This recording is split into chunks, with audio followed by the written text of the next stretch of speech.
जब पुप्पा का इंतकाल हुआ तो मेरे वालिद मेरी पुप्पी और इनकी 13 साला बेटी माहिरा को अपने घर ले आए। इस दिन वालिद ने दरवाजे पर खड़े होकर निहायत मजबूत लहजे में कहा था, ये आज से इस घर की जिम्मेदारी है, हमारे सिवा इनका कोई नहीं। मेरी पुप्पी की आंखों से मुसलसल आंसू बह रहे थे। वो बार बार कह रही थी कि भाई आप पर बोझ नहीं बनना चाहती, मुझे कहीं और छोटा सा किराए का मकान ले दें, मैं अपनी बेटी के साथ वहां रह लूंगी। मगर मेरे वालिद ने इनकी बात दरमियान से ही काट दी और कहा कि जब तक मैं जिंदा हूँ तुम अपने आप को अकेला समझने की गलती भी मत करना। ये घर जितना मेरा है इतना ही तुम्हारा है। मैं इस वक्त 19 साल का था। वालिद की ये बात सुनकर मुझे इन पर फख्र महसूस हुआ। मुझे लगा कि दुनिया में अगर कोई अच्छा इंसान है तो वो मेरे वालिद है। मेरी माँ भी इस वक्त बहुत नरम लहजे में बात कर रही थी। उन्होंने पुप्पी को गले लगा लिया और कहा, आप फिक्र ना करें, हम सब एक खानदान के हैं। मायरा के सर पर हाथ फेर लिया और बोली, आज से तुम मेरी बेटी हो। अगर कोई इस वक्त मेरी माँ को देखता तो शायद यही समझता कि इन जैसी रहमदिल औरत दुनिया में कोई नहीं। मगर मैं नहीं जानता था कि ये सब सिर्फ दिखावा है। शुरू के 2-3 दिन सब कुछ मामूल के मुताबिक चलता रहा।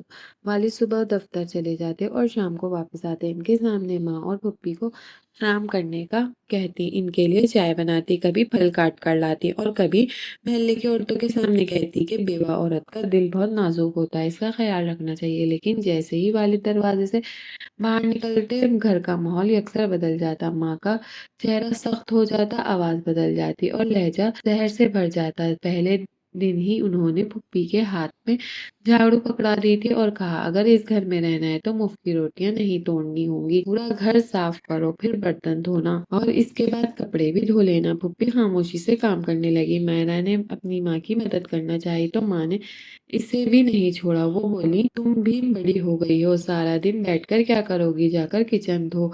वो मासूम बच्ची बगैर कुछ कहे पानी की बाल्टी उठाकर सहन साफ करने लगी। इस दिन पहली बार मेरे दिल में माँ के लिए अजीब सा एहसास पैदा हुआ। चंद दिन बाद ये मामूल बन गया। वालिद के सामने पुप्पी मेहमान होती और वालिद के जाते ही नौकरानी। माँ इन्हें सुबह से रात तक एक लम्हे भी सुकून से न बैठने देती। अगर दाल में नमक कम हो जाता तो घंटों ताने देती। अगर रोटी जरा सी टेढ़ी बन जाती तो प्लेट जमीन पर फेंक देती। अगर मेरा पढ़ने बैठती तो किताबें बंद करवा कर कहती, पहले काम करो फिर ख्वाब देखना। मैं कई बार माँ को समझाने की कोशिश करता मगर वो मुझे डांट देती। वो कहती, तुम भी बच्चे हो, तुम्हें दुनिया का कुछ नहीं पता, ये लोग बहुत चालाक होते हैं। आज अच्छे बन रहे हैं, कल यही घर का पर कब्जा कर लेंगे। मुझे इनकी बात भी कभी समझ में आई क्योंकि पुप्पी ने कभी एक अल्फाज भी नहीं कहा जैसे जिससे लगे वो घर का हक जानती ही ना हो। वो हर वक्त यही कहती रहती कि जैसे ही कोई मुनासिब काम मिलेगा तो वो यहाँ से चली जाएगी। मगर माँ को शायद इनकी खामोशी से नफरत थी। एक दिन मैं कॉलेज से जल्दी वापस आया तो देखा मेरा बावर्ची खाने में खड़ी रो रही थी। मैंने पूछा, क्या हुआ? उसने डरते डरते बताया कि सुबह से कुछ नहीं खाया। मैं हैरान रह गया। पता चला माँ ने सजा के तौर पर माँ बेटी दोनों को खाना नहीं दिया क्योंकि कपड़े इस्त्री करते पर एक तमीज जल गई। मैं फौरन बाजार से खाना ले आया। जैसे ही दोनों खाना खाने बैठी तो माँ वापस आ गई। उन्होंने मेरे हाथ से थैला छीनकर जमीन पर फेंक दिया और बोली, मेरे घर में मेरी मर्जी चलेगी। इस दिन में पहली बार माँ पर गुस्सा हुआ मगर वालिद की इज्जत की खातिर खामोश रहा। रात को कई बार सोचा कि वालिद को सब कुछ बता दूं, फिर माँ की धमकियां याद आ जाती। वो कहती, अगर तुमने अपने बाप को कुछ भी बताया तो मैं जहर खा लूंगी। मैं इसको बता दूंगी कि मेरी मौत का जिम्मेदार तुम हो। मैं डर जाता और खामोश हो जाता। वक्त गुजरता था। पुप्पी के रंग जर्द पड़ने लगा।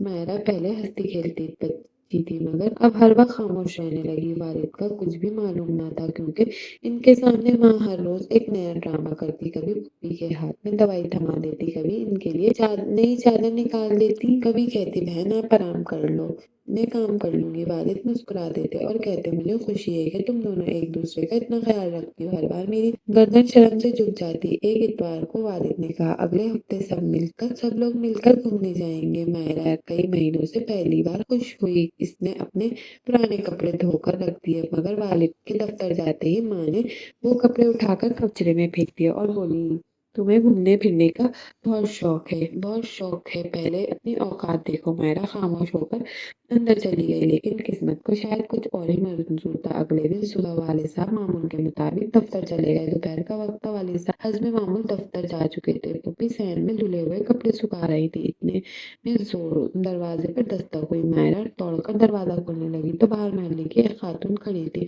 पुप्पी ने इन्हें देखा और फौरन पहचान गई। वो शाजिया आपा थी, जो कभी इनके पुराने महल और मैं हमसाया हुआ करती थी। पुप्पी ने इन्हें अंदर बुलाया और सहन में बिछी चारपाई पर बिठा दिया। मायरा से पानी पानी ले आई। शाजिया शाजिया आपा ने गिलास रखते हुए कहा, बहन, तुम्हारे शौहर का इंतकाल की खबर सुनी तो बहुत अफसोस हुआ। कई बार आने का इरादा किया मगर फुर्सत नहीं मिली। आज सोचा खुद आकर तुम्हें हाल पूछूं। ये सुनते ही पुप्पी की आंखें नम हो गई। उन्होंने धीमी आवाज में कहा, अल्लाह की मर्जी के आगे किसका जोर चलता है। अब तो बस इसी बच्ची का सहारा है। शाजिया आपा ने मायरा की तरफ देखा और मोहब्बत से इसके सर पर हाथ फेरते हुए बोली कि अल्लाह इसे हमेशा खुश रखे। फिर उन्होंने आहिस्ता से पूछा कि यहाँ सब लोग तुम्हारा ख्याल रखते हैं ना। पुप्पी ने फौरन मुस्कुरा कर कहा, भाई मेरा बहुत ख्याल रखते हैं, अल्लाह इन्हें सलामत रखे। चंद लम्हे खामोश रही। फिर पुप्पी ने हिचकिचाते हुए कहा, अगर कहीं सिलाई का काम हो या किसी घर में खाना पकाने का काम मिल जाए तो मैं मुझे जरूर बता दीजिएगा। मैं ज्यादा दिन भाभी पर बोझ नहीं बनना चाहती। शाजिया आपा ने फौरन कहा, इससे पूछने की क्या बात है। मैं दो तीन घरों में बात करती हूँ। तुम मेहनती औरत हो, इंशाल्लाह काम जरूर मिल जाएगा। ये सुनकर मायरा के चेहरे पर कई दिन बाद हल्की सी मुस्कुराहट आ गई। इसे लगा शायद अब इसकी माँ रोज रोज किसी की बातें नहीं सुननी पड़ेंगी। दोनों औरतें भी अभी इसी बारे में बात कर रही थी कि बावर्ची खाने के दरवाजे के पीछे खड़ी मेरी माँ इनकी एक एक बात खामोशी से सुन रही थी, जबकि पुप्पो को अपनी दिशा में कुछ बोलने ही नहीं दे रही थी। ऐसा लगता था बरसों का जहर आज निकाल रही है। मैं आगे बढ़ता कि बच बचाव कराऊं तो माँ ने मुझे कसम दे दी कि आगे मत बढ़ना। हमेशा ऐसा करती थी, मेरा मुंह बंद करवा देती, मुझे धमकियां देती थी।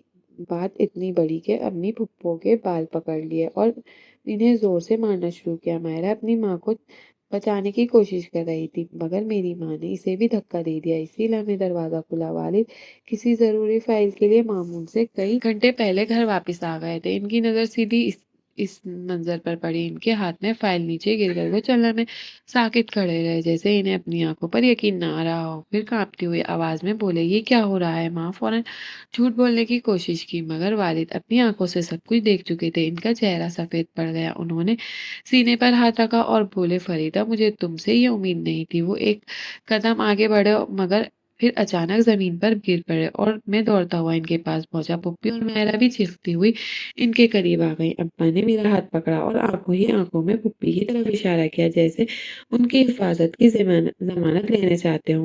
हमने एम्बुलेंस बुलाने की कोशिश करी, मगर बहुत देर हो चुकी थी। शायद दिल का दौरा पड़ने से मेरे वालिद मौके पर ही दुनिया से रुखसत हो गए। घर में कोहराम मच गया। पुप्पी बार बार रोते हुए कह रही थी कि भाई मुझे माफ कर दो, मेरी वजह से तुम चले गए। मगर मैं जानता था कि कसूर इनका नहीं, कसूर इस जुल्म का था जिसे हम इसे इतने दिन खामोशी से बर्दाश्त कर रहे थे। वालिद की तदफीन के अगले दिन शाम तक घर में रिश्तेदार मौजूद थे। सब लोग वालिद की अच्छाइयों का जिक्र करते रहे, लेकिन जैसे ही आखिरी मेहमान घर में गया, मेरी माँ ने वो काम किया जिसका किसी को तसव्वुर भी नहीं था। उन्होंने पुप्पी और मायरा के तमाम कपड़े एक पुराने थैले में भरे और इन्हें दरवाजे से बाहर फेंका और ठंडी आवाज में कहा, मेरे शौहर मर चुके हैं, अब तुम दोनों इस घर से कोई ताल्लुक नहीं। अगर अपनी इज्जत चाहती हो तो तुम यहाँ से चली जाओ, वरना मैं महल्ले वालों को बुलाकर कहूंगी तुमने मेरे घर पर कब्जा करना चाहती हो। पुप्पी ने रोते हुए सिर्फ एक बार मेरी तरफ देखा और समझ गया कि अब मेरी जिंदगी का सबसे बड़ा फैसला मेरे सामने खड़ा है। मैं चल हमें साकित खड़ा रहा। एक तरफ मेरी माँ थी, दूसरी तरफ मेरे वालिद मरहूम की आखिरी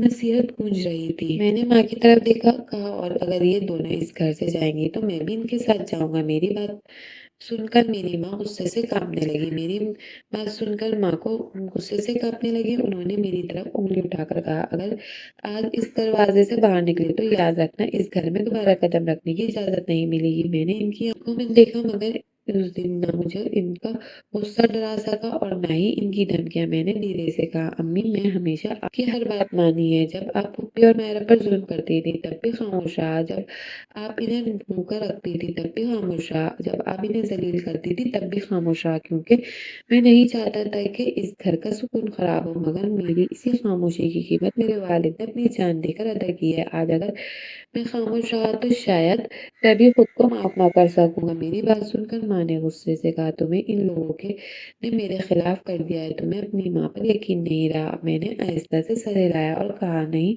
अम्मी, मुझे तुम्हें अपनी माँ पर यकीन नहीं रहा। मैंने आहिस्ता से सर हिला दिया और कहा, नहीं अम्मी, किसी ने आपके खिलाफ नहीं किया। मैंने अपनी आंखों से सब कुछ देखा है। अब्बा ने भी अपनी आंखों से सब कुछ देखा था। अगर आज वो जिंदा होते तो कभी बर्दाश्त नहीं करते इनकी बहन और भांजी को इस तरह से घर से निकाला जाए। आपकी वजह से मैं अपने बाप को खो चुका हूँ।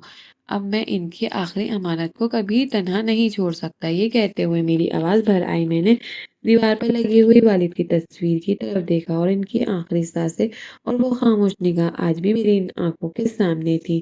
मैं रूंधी हुई आवाज में कहा, अब्बा जाते जाते कुछ बोल नहीं सके, मगर इनकी आंखों में ने मुझसे वादा लिया था, मैं पुप्पी और मायरा का साथ कभी नहीं छोड़ूंगा। मैं जिंदगी भर इनकी वो आखिरी नजर नहीं भूल सकता। मैं अपने वालिद वालिद से किया हुआ वादा नहीं तोड़ सकता। पुप्पी फौरन मेरे करीब आ गई। उन्होंने मेरे सर पर हाथ रखा और कहा, बेटा मेरी वजह से अपनी माँ से रिश्ता मत तोड़ो। अल्लाह तुम्हारे लिए कोई ना कोई रास्ता निकाल देगा। मैंने इनका हाथ पकड़ लिया और कहा, पुप्पी, अल्लाह को भी जवाब देना है। मेरे घर में एक यतीम बच्ची और बेवा जुल्म पर जुल्म होता रहा। मैं खामोश रहा। अगर आज मैं आपको अकेला छोड़ दूंगा तो फिर मैं अपने आप को कभी अपने वालिद का बेटा नहीं कह सकूंगा। आप कहीं नहीं जाएंगी, मैं भी आपके साथ चलूंगा। मैं अपने कमरे में गया, एक छोटा सा बैग उठाया, इसमें 2 जोड़े कपड़े रखे, अलमारी से वालिद की एक तस्वीर निकाली और इसे बहुत एहतियात से बैग में रख लिया। जब वापस सहन में आया तो माँ हैरत से मुझे देख रही थी। शायद इन्हें यकीन नहीं आ रहा था कि वो वाकई में जाने लगा हूँ। माँ मुझे कहने लगी, सबसे पहले माँ के हुकूक होते हैं। इस औरत के लिए अपनी माँ को छोड़कर जा रहा है। मैंने कहा, छोड़कर नहीं जा रहा। जब आपको अपनी गलती का एहसास हो जाए तो मैं खुद वापस आ जाऊंगा। मैंने पुप्पी के हाथ से वो पुराना थैला लिया जिसमें इनके कपड़े थे। मायरा खामोशी से अपनी माँ का हाथ पकड़े खड़ी थी। इसकी आंखें मुसलसल रो रही थी। मैंने दरवाजा खोला। हम तीनों घर से बाहर निकल आए। हम सीधे पुप्पी के अबाई गांव चले गए, जहाँ इनका एक पुराना टूटा हुआ घर बरसों से बंद पड़ा था। घर की हालत अच्छी नहीं थी, मगर वहाँ किसी की बेइज्जती नहीं थी। हमने मिलकर सफाई की। मैंने शहर में मजदूरी करना शुरू की, रोजाना गांव से आना जाना। पुप्पी ने सिलाई का काम संभाल लिया। मायरा ने भी दोबारा अपनी पढ़ाई शुरू कर दी। जिंदगी आसान नहीं थी, मगर सुकून जरूर था। इधर माँ इस बड़े घर में अकेली रह गई थी। पहले इन्हें लगा कि 1-2 दिन में वापस आ जाऊंगा, मगर जब कई महीने हफ्ते गुजर गए तो मैं ना लौटा तो इन्हें अपनी तन्हाई का एहसास होने लगा। घर का हर कोना इन्हें वालिद की याद दिलाता। खाने की मेज पर रखी खाली कुर्सी देखकर रोने लगती। मेरे कमरे में जाती तो मेरा खाली बिस्तर इन्हें अंदर से तोड़ देता। इन्हें आहिस्ता आहिस्ता एहसास होने लगा कि उन्होंने गुस्से और नफरत में अपना शौहर भी खो दिया और अपना बेटा भी। एक दिन अचानक हमारे दरवाजे पर दस्तक हुई। मैंने दरवाजा खोला तो मेरे सामने मेरी माँ खड़ी थी। इनके चेहरे पर वो गुरूर नहीं था जो हमेशा हुआ करता था। इनकी आंखें मुसलसल रो रही थी। वो अंदर आई और सीधा पुप्पी के कदमों में बैठ गई। रोते हुए बोली, बहन मुझे माफ कर दो। मैंने तुम्हारे साथ बहुत जुल्म किया। अल्लाह ने मुझे मेरी हर गलती का एहसास करा दिया। मैंने अपने हाथों से अपना घर उजाड़ लिया। अगर हो सके तो मुझे माफ कर दो और मेरे साथ वापस चलो। मैं अपना बेटा वापस चाहती हूँ। मैं अपना खानदान मेरे वो अपना खानदान भी है। पुप्पी की आंखों में आंसू बहने लगे। उन्होंने फौरन इन्हें उठाया और गले लगा लिया। मैं अपने वालिद की तस्वीर की तरफ देखा और मेरे दिल को एक ऐसा सुकून मिला जिससे आज इनकी रूह भी मुतमईन हो गई। और इस दिन हम सब एक साथ वापस घर लौटे, मगर इस घर में इसके बाद कभी नफरत ने जगह नहीं पाई, क्योंकि एक बहुत बड़ी कीमत अदा करने के बाद हम सब ने ये सबक सीख लिया था कि जुल्म कभी किसी घर को आबाद नहीं करता, बल्कि इसे अंदर से तबाह कर देता है।